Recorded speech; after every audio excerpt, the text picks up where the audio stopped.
Hey guys, what's going on? I got another coin shop finds video for you. As you can see this week, they had a lot of Franklin half dollars in the bin.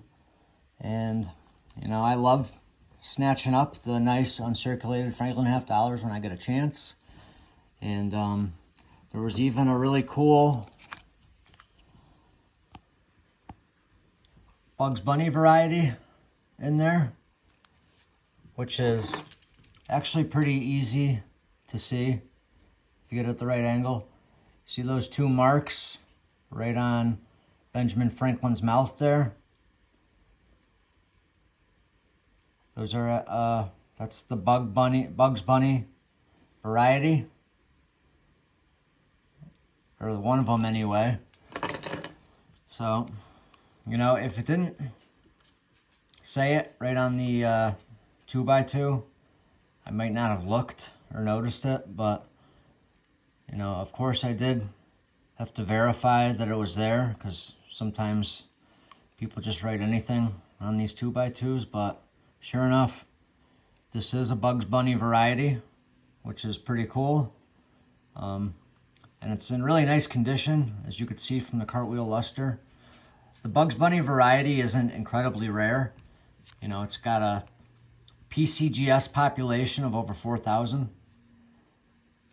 So, you know, I think they're readily available, but, you know, it's just a cool variety, and it's actually, you know, it's a cool little piece of history. So, there it is, and this one's in great condition. 1955 Franklin half dollar Bugs Bunny variety. So I thought that was cool, especially to find in the 30X bin. And then, you know, these are just all really nice, flashy, uncirculated half dollars. This one's got a big ding on the cheek there, and then another one in the hair there, right behind the temple. It's also got a ding in the big open field on the right, but it is uncirculated, and it does have a high degree of luster. So I'll take it. We got another 1955. As you can see, definitely uncirculated. This one doesn't have too many marks on it. Here's another 1955. Cartwheel luster, definitely uncirculated. Couple of marks on the forehead there. Possibly a mark on the L on Liberty there, maybe. Oh, fumble. But nice. Again, uncirculated. Here's a 58.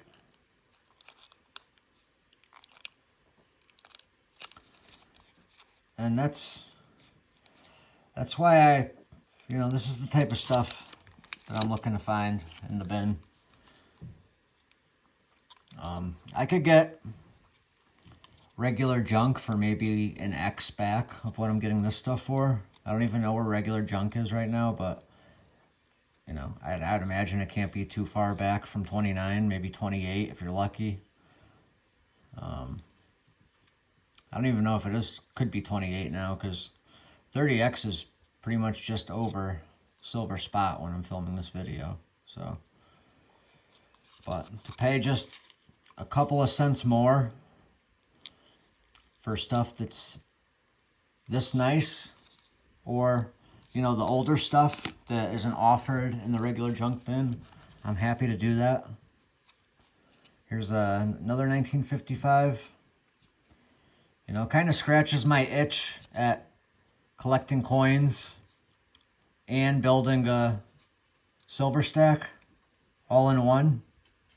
Because, I mean, if you think about it, I'm not paying really much more at all for this stuff than, you know, if I was going to go buy a sovereign round, or a sovereign coin, a 1 ounce sovereign coin, or a silver round. You know, I'm paying right in the ballpark of what I'm paying for this stuff. So for me, it's just an absolute no-brainer. You know, these are all little pieces of American history. They're just so much cooler than a modern 1 ounce, you know, round or a sovereign, just in my opinion. And for me, these actually kind of bring us back to a time when the country was a lot different, a lot stronger, if you ask me. Just, you know, maybe a little more prosperous for the everyday American. But that's just how I look at it. You know, it's just the whole package for me. I love history. I love this country. And I love silver, or at least saving up something that's gonna, you know, maintain its value. You know, this is a store of wealth for me and a collection all in one. So that's how I look at it. And I actually, you know, in the past I was buying a lot more higher end stuff, you know, very nice, high grade, old American coinage that was very fun to collect. And that is, I still do love that type of stuff. And it does, you know, it could potentially store its value or gain its value, but stuff like that also, you know, it could lose its value. It's a little bit more unpredictable. You know, there's a set amount of silver in each one of these, and, you know, when you're paying $15 for this $50, which is what I paid for this,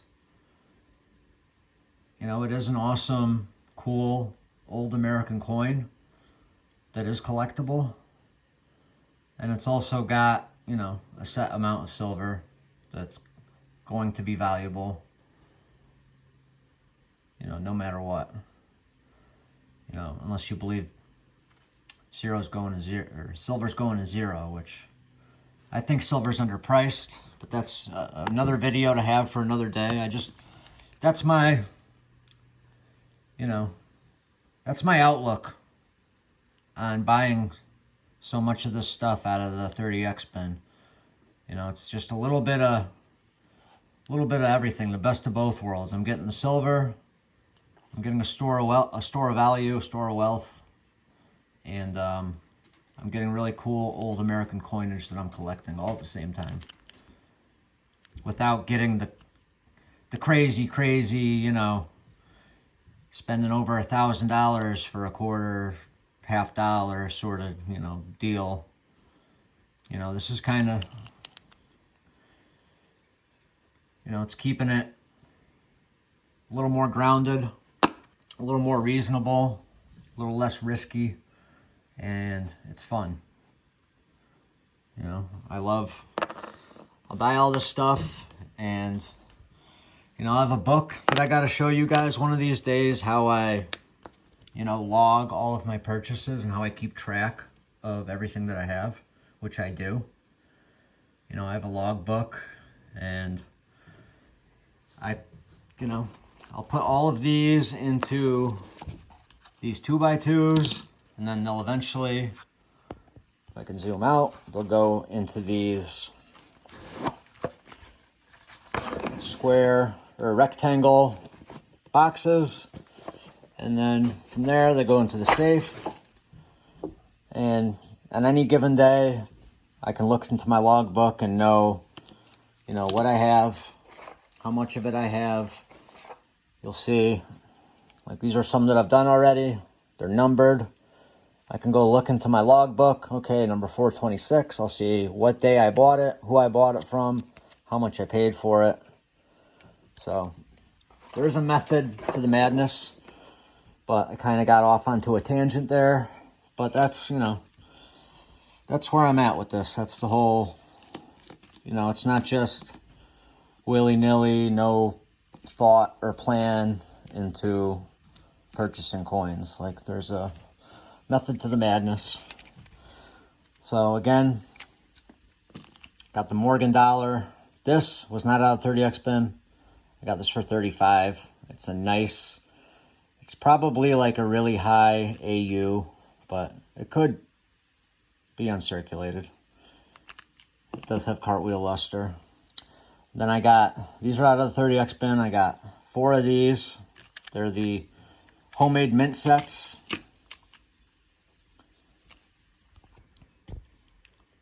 You know, I really like these. These are all in nice uncirculated condition.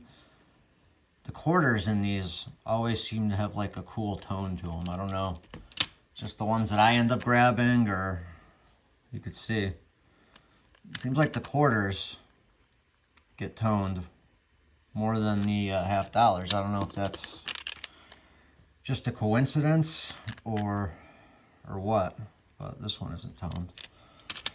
And then I got this piece dollar. This was $35, so I didn't get this out of the bin, but I don't have the right lighting to show how nice this piece dollar is. But you're gonna have to trust me. This is really high grade piece dollar. Just has great cartwheel luster. It's a 1923. So this and the Morgan dollar, I went outside of the 30X bin to purchase these. I just thought they were cool. I thought it was a good value, $35 a piece. And then lastly, I got either 5 or 6 of these real mint sets. And I got these for $25 a piece, so that would be 30X bin pricing. They all, excuse me, they all come in these envelopes, Treasury Department.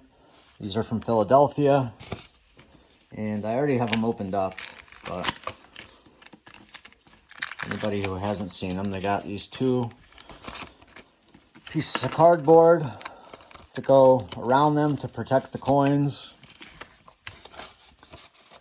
And then they come in these envelopes. So they're pretty cool. I think I got 5 of them. They're nice. Obviously, they're uncirculated. You know, these are from the mint. These are proof coins. I think they're all 1961 that I got out of this little lot. I like to get the ones that are 58 and earlier because they come with the wheat cents.